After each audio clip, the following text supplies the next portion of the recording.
क्या आपने कभी सोचा है कि करोड़ों जीवों में हमें मनुष्य जन्म ही क्यों मिला?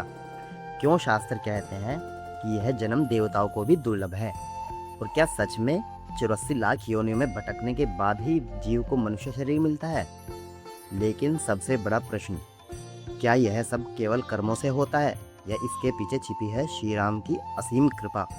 आज की इस भावपूर्ण कथा में हम जानेंगे कि बड़े भाग मानुष तन पावा का असली अर्थ क्या है और क्यों संत कहते हैं कि मनुष्य जीवन मिलना स्वयं श्री राम जी की सबसे बड़ी दया है। वीडियो को अंत तक अवश्य देखें क्योंकि अंत में एक ऐसी कथा आएगी जो आपको हृदय तक छू लेगी। गोस्वामी तुलसीदास जी ने रामचरितमानस में कहा है, बड़े भाग मानुष तन पावा, सुर दुर्लभ सब ग्रंथन गावा। अर्थात बड़े भाग्य से मनुष्य शरीर मिलता है और यह शरीर देवताओं को भी दुर्लभ बताया गया है। ध्यान दीजिए, तुलसीदास जी भाग्य शब्द का प्रयोग कर रहे हैं। क्यों? क्योंकि मनुष्य जन्म केवल शरीर नहीं, यह आत्मा के जागने का अवसर है। पशु भूख में जीते हैं, पक्षी केवल जीवन चलाते हैं, देवता सुखों में डूबे रहते हैं, लेकिन मनुष्य वह एकमात्र योनि है जहाँ जीव परमात्मा को प्राप्त कर सकता है। सनातन धर्म में कहा गया है कि जीव 84 लाख योनियों में भटकता है, कभी जलचर, कभी पक्षी, कभी पशु, कभी कीट, कभी वृक्ष। जीव कर्मों के अनुसार शरीर बदलता रहता है, लेकिन इन सभी योनियों में एक चीज नहीं होती, पूर्ण विवेक। मनुष्य जन्म में ही जीव सोच सकता है, मैं कौन हूँ, मेरा जीवन किस लिए है, मृत्यु के बाद क्या होगा, परमात्मा क्या है। इसलिए मनुष्य जीवन सबसे महान कहा गया है। अब सबसे गहरा प्रश्न, क्या केवल कर्मों से जन्म मिलता है? संत कहते हैं नहीं, कर्म मार्ग बनाते हैं, लेकिन अंतिम कृपा परमात्मा राम की होती है। क्योंकि यदि केवल कर्म ही सब कुछ होते तो हर जीव जल्दी मनुष्य बन जाता, लेकिन करोड़ों जन्म बीत जाते हैं, जीव फिर भी भटकता रहता है। जब परमात्मा की कृपा होती है तब जीव को ऐसा जन्म मिलता है जहाँ वह भगवान का स्मरण कर सके। और संत कहते हैं कलयुग में यह कृपा सबसे अधिक राम नाम से ही जुड़ी है।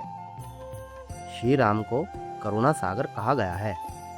उन्होंने केवल मनुष्यों पर ही नहीं, वानरों पर भी कृपा की, भालुओं पर भी कृपा की, यहाँ तक कि गिद्ध जटायु जो कि मांसाहारी पक्षी है, उनको भी मोक्ष दिया। सोचिए, जो भगवान एक पक्षी को अपने हाथों से अंतिम संस्कार देकर मुक्ति दे सकते हैं, वे मनुष्य पर कितनी दया करते होंगे। राम जी केवल न्याय नहीं करते, वे कृपा भी करते हैं। इसलिए संत कहते हैं, जब जीव बहुत भटक चुका होता है और उसके भीतर कहीं थोड़ी सी भी पुकार बची होती है, तब राम कृपा करके उसे मनुष्य जन्म देते हैं। बहुत समय पहले एक नगर में एक धनी व्यापारी रहता था। उसके पास धन था, मान सम्मान था, लेकिन अहंकार भी बहुत था। वह कहता, जीवन केवल खाने पीने और सुख भोगने के लिए है। उसे न भक्ति में रुचि थी, न भगवान के नाम में। एक दिन नगर में एक संत आए। वे लोगों को समझा रहे थे, यह मनुष्य जन्म बहुत दुर्लभ है, इसे केवल संसार में खोकर मत बिताओ। लेकिन व्यापारी हंस पड़ा। उसने कहा, मरने के बाद क्या होता है, किसी ने देखा है क्या? संत शांत रहे। उन्होंने केवल इतना कहा, जब समय आएगा तब सत्य स्वयं दिखाई देगा। कुछ वर्षों बाद व्यापारी गंभीर रूप से बीमार पड़ गया। धन होने पर भी शांति नहीं थी। मृत्यु के समय उसका मन भय से भर गया। उसे बार बार वही संत याद आने लगे और फिर एक रात उसका शरीर छूट गया। कथा के अनुसार व्यापारी का जीव अपने कर्मों के अनुसार भटकने लगा।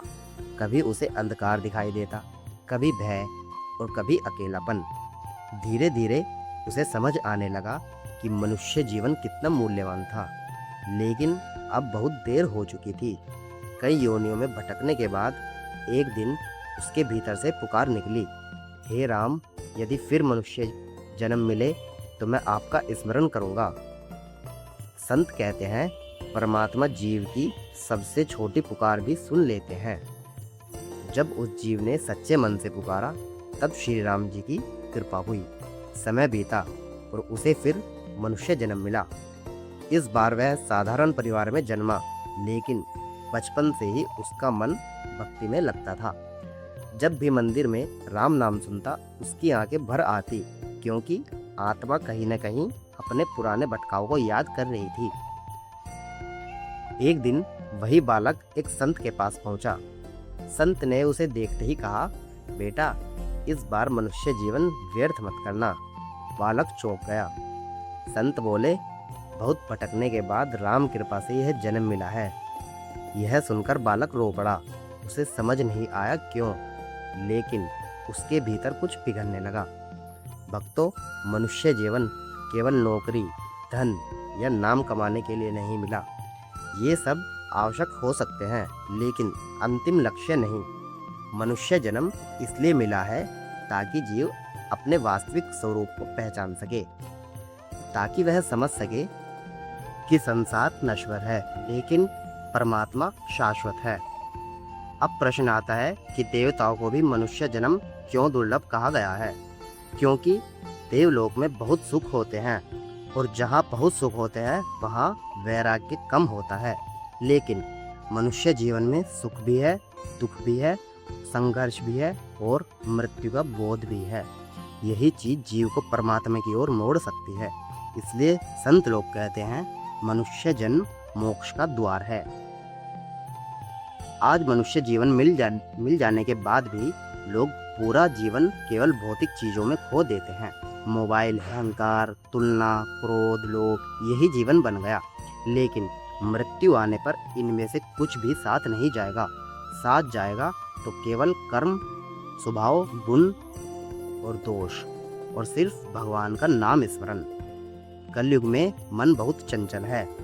लंबी तपस्या करना, गहरे योग करना सबके लिए संभव नहीं, लेकिन संतों ने सबसे सरल मार्ग बताया, राम नाम।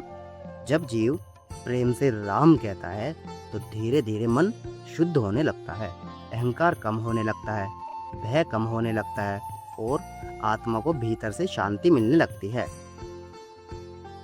सोचिए, यदि कोई व्यक्ति समुद्र में डूब रहा हो और कोई उसका हाथ पकड़कर बाहर निकाले तो वह उसे जीवन दाता मानेगा। उसी प्रकार 84 लाख योनियों के भटकाव से निकालकर मनुष्य जन्म देना भी परमात्मा की महान कृपा है। और यदि उस जीवन में भगवान का स्मरण मिल भी जाए तो यह और भी बड़ा सौभाग्य है। तो भक्तों, आज हमने जाना कि बड़े भाग मानुषतन पावा का वास्तविक अर्थ क्या है। मनुष्य जीवन केवल संयोग नहीं, यह श्री रामचंद्र जी की कृपा है। तो भक्तों, आज हमने जाना कि बड़े भाग मानुषतन पावा इस चौपाई का वास्तविक अर्थ क्या है। मनुष्य जीवन केवल संयोग नहीं, यह श्री राम जी की कृपा है। कई जन्मों के भटकने के बाद जब परमात्मा दया करते हैं तब जीव को यह अवसर मिलता है। इसलिए इस जीवन को केवल भोग में मत गंवाइए। थोड़ा समय भगवान के लिए भी निकालिए। राम नाम का स्मरण कीजिए, माता पिता का सम्मान कीजिए, दया और प्रेम का भाव रखिए, क्योंकि कौन जानता है यह अवसर फिर कब मिले।